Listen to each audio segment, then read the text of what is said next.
মৌমাছির রচনা দেখুন, মৌমাছির ৬টি পা আছে, ২টি চোখ আছে, ২টি ডেকনা আছে, আর পিছনে আল ফুটানোর জন্য পাছা আছে, আর সামনে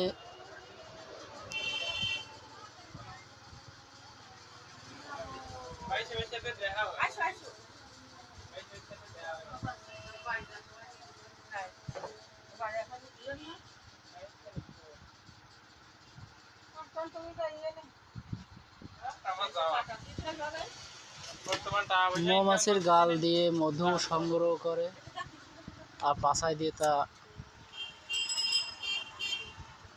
শুভঙ্করের কুমায় মারে আল।